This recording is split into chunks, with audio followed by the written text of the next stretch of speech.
What's up, everybody? Well, I got another Asus G15 Advantage gameplay video for you guys today, and today we're gonna test Warhammer 40k Space Marine 2, and this time we're doing it at 1440p. Now, this game seems to be pretty hard to run, so I am not expecting to even get like over 60 FPS at all at 1440. I mean, maybe once we put FSR on, but then we're not at 1440 anymore. But let's go and not wasting more time, and let's go see how it does. Now, keep in mind, we are running OBS, so that does take a couple FPS, but I was noticing even during the camera gameplay of 1080p, we weren't able to stay at 60. We were dropping down to the low 50s. So let's go see what it does. Maybe it was a CPU bottleneck or something, and it'll get like the same FPS, maybe even better. Who knows? Let's find out. All right, so we're gonna do the exact same thing we did at 1080p. We'll just start, on default high settings. That's what it defaulted to. And we're just gonna do it native. And then after we do this, we'll probably try a little medium, and then move on to FSR. So let's get into the game. Here we are. Default high settings, native. And yeah, we're definitely not getting 60 FPS. But can we at least stay over 30? Because a lot of people just care about staying over 30 and don't even give a shit about getting 60 FPS. And at least it looks pretty nice. Obviously, it's not the highestly, intensively, craziest, most realistic graphics I've ever seen, but they look more than good enough for what this game is. And for me, as long as graphics like match what's going on, that's like most important to me. More than just like photorealism. To any Imperial unit that recovers this log, my kill team crash landed off course. My brothers are all dead, slain by Tyranids. I have the virus. Like, here's a good example. I rip on this game a lot, but Forspoken, that game's world just looked lazy and boring and repetitive. I mean, this might end up being repetitive looking too, but so far it seems like every place I've been pretty fucking unique and badass.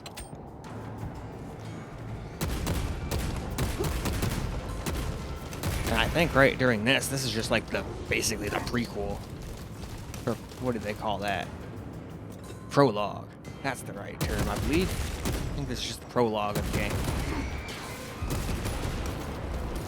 Yeah, it's still more than playable, and the frame times are pretty damn smooth. Yeah, we're not getting 60, but it's still pretty damn smooth. I'd rather play like this than what it does at 1080p on the Alienware, as you will see once we get to that. That was terrible. Completely unplayable, basically. Even though the frames itself were pretty decent, actually. Though it still dropped, I think, under 60 here and there. At least on Ultra. And yeah, we're using almost 7 gigs of VRAM here. So it looks like this game is not like, unless it starts like getting more so the further you play, but it doesn't seem to be a RAM hog.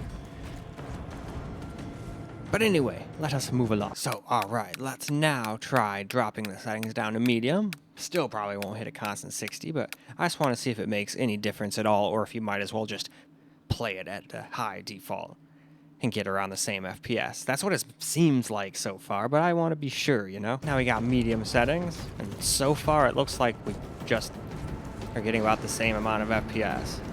I mean, we might have gained like 2 or 3, but it doesn't really seem to be a night and day difference kind of thing. Some games are just like that. Like, there's just not a huge difference between high and low, other than it looking like Dookie. Obviously, this doesn't still look terrible by any means, but I can definitely tell some things definitely look a little softer. Like the terrain and whatnot. Even the guy's armor and whatnot now looks a little softer, but still looks pretty damn good. I definitely have no problem playing like this. I mean, shit, this still looks way better than a lot of games of old Ultra settings, so I'm totally down with this. I just wished it could get 60, but I know, I'm a big stickler for that shit, but I could still play like this, no problem. As long as it's not like stuttering like nobody's business to the point where I can't even aim at anything. And that's kind of what it does on the Alienware, and kind of what it does on the other systems when they're getting like in the teens. But shit, I can almost play better with in the teens than I did with that Alienware stuttering. But you'll see what I mean. That's the next video though. We'll just focus more on the Asus G15 Advantage. Shit, I'm gonna die here. I'm getting fucked up. Do I have any nades? No, of course not. That would have been really useful about now. But I'm not giving up. Even if I die here 1,000 times, I'm just going to keep trying this over and over until I can finally win.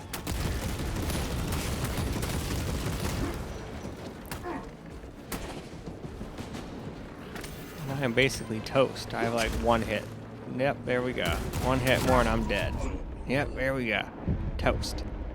Well, oh well. It wasn't quite perfect 2 minutes of play, but why don't we just go ahead and move on to the next graphics set. Now we're going to try turning FSR on a little. Now, I've heard from people that it is bugged and it doesn't quite work properly, but we're still going to test it out anyway, because for all we know, those people are wrong. I just like testing stuff out for myself for you guys, just so you guys can see what that does. Anyway, though, that is the bottom, so it's time for us to get back into the game. So now here's the game with FSR, and the game's back on high now. And kind of seems like we're getting around the same FPS, but probably a little more, because I feel like on high, we're probably getting about what we were getting back on 1080p now, I would imagine. Maybe a few FPS higher than that. Huh.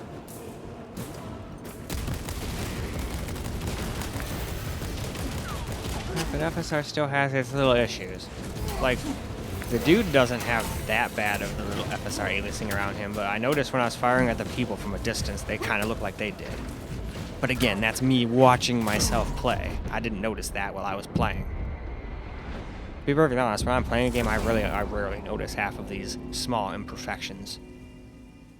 Not unless somebody points it out. Now, once somebody points something out, it's hard for you to unsee it.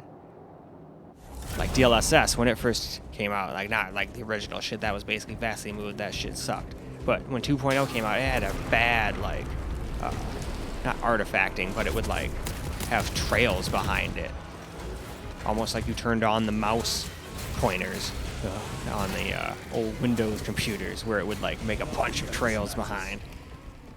And it used to do that in a bunch of games, but I think they pretty much figured that out now. And now, DLSS doesn't really have too many issues. It still has some issues. It's not perfect, but it's way better than FSR. Even Intel's solution seems to be better now. So Intel or AMD really needs to like get to it. At least make it comparable to like Intel's solution. You can't let the new people that haven't even been making dedicated cards kick your ass for too long now. Otherwise, people are going to be like, shit, if these guys can do this good, what's the point of AMD? Though I want as many freaking people in the game as I can, because as a consumer, then I win. The fewer there are, the more expensive everything gets. So if AMD just disappeared, then Intel would be like, alright, cool, now I can make processors basically whatever I want. Because unless you're getting something like one of those Macs that has the M chips, or one of those Snapdragon X ARM chip Windows machines, you're pretty much stuck with Intel at that point. Anyway, okay, just like on the 1080p version, we're going to try dropping it to balanced FSR. It probably won't make a difference whatsoever, but I still want to try. Because it seems like we got a little bit of a boost, just not a huge boost in FPS from turning on FSR. So, let's see if balance makes any difference. Well, now we got it on balanced FSR, and judging by what FPS we're getting right this second, it honestly seems like it's getting about the exact same FPS we were getting with quality. So you might as well just leave it on quality. Or not use FSR at all, preferably, and then not have any of the imperfections of it, and just have a little bit lower FPS. I mean, shit, we're already still getting right about the same FPS we were getting without it. I think we might have only gained 2 to 3, maybe 5 FPS here and there, and some spots are still identical. At least that's what I'm seeing here. Like, some spots like this are probably a little higher than it would have been if I didn't have FSR, but shit, some of the other parts just seem like they're not any higher at all. But this game definitely seems really CPU heavy, but it looks like we're getting like 100%-ish CPU or GPU utilization. It's not like we're hanging out at 50% or anything like that. At least not right here. I haven't been watching that the whole time, so maybe it's been doing that the whole time and I just didn't realize it. Or maybe it was doing that at 1080p and I didn't realize it. Gotta watch that stuff. I'm just glad we at least have a damn temperature gauge this time. Half the time, I don't get no temp for my GPU anymore. With this new driver that was like a beta driver, at least I do. Hell yeah, go beta drivers. I get more info than I do with the fucking legit drivers. Alright, where do I go? Up here, it looks like? Alright, go interact with there and go outside, probably.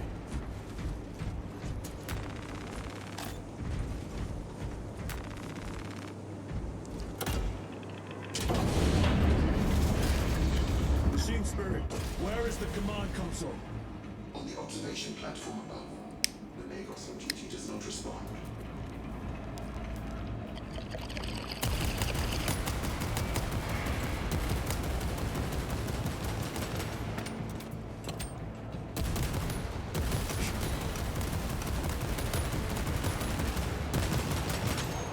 Summon the lift.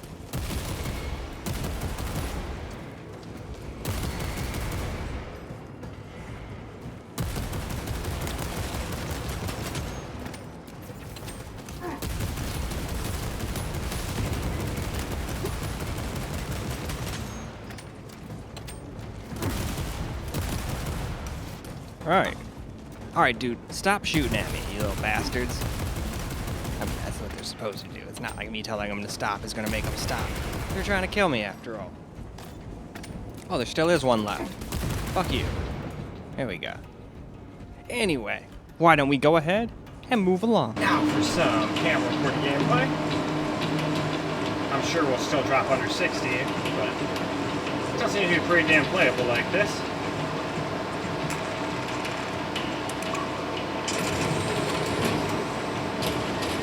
Up we go!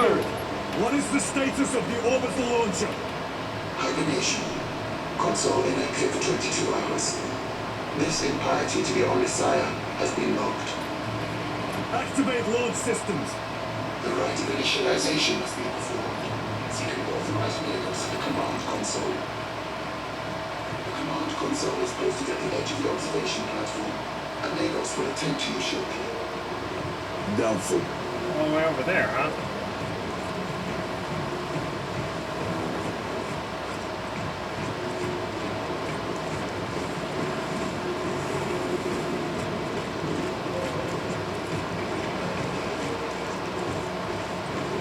Give me that ammo.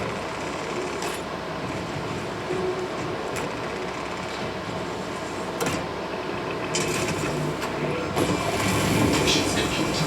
Awakening systems from hibernation. Let me guess, it's also going to awaken some other stuff from hibernation.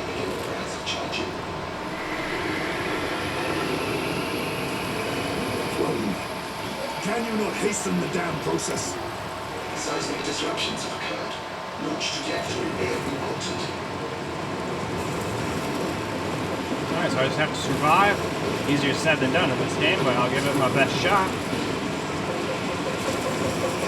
Oh wow. That's a lot.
can't even see my life because it's behind all the stats. Not like it matters.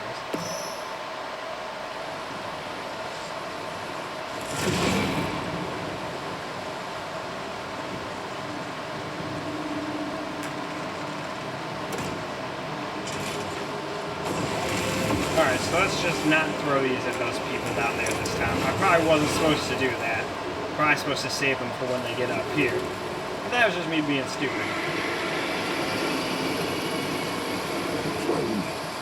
Can you not hasten the damn process? Seismic disruptions have occurred. Launch trajectory may have been altered.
It is done. And with that, let's go wrap the video on up. Well, alright guys, that's a wrap for Space Marine 2, and it was playable, but we still couldn't really stay above 60 all the time no matter what, but just seems to be how it is for this game right now. Maybe there'll be another driver update that improves performance, or maybe the way this game is just too much for this laptop to get 60 no matter what. Who knows? But still, even without the 60 FPS, even a complete noob like me who got killed a bunch was still able to like get further and progress a little bit. But still, I know a lot of people are like me and would like to get 60 plus no matter what, but sometimes you just can't do that with older stuff like this. But I'd still say it's more than playable. But in any case, that is all I got for you guys for this particular video. I hope you guys enjoyed the video, because I sure as hell enjoyed making it for you guys. And until the next video, peace out, guys.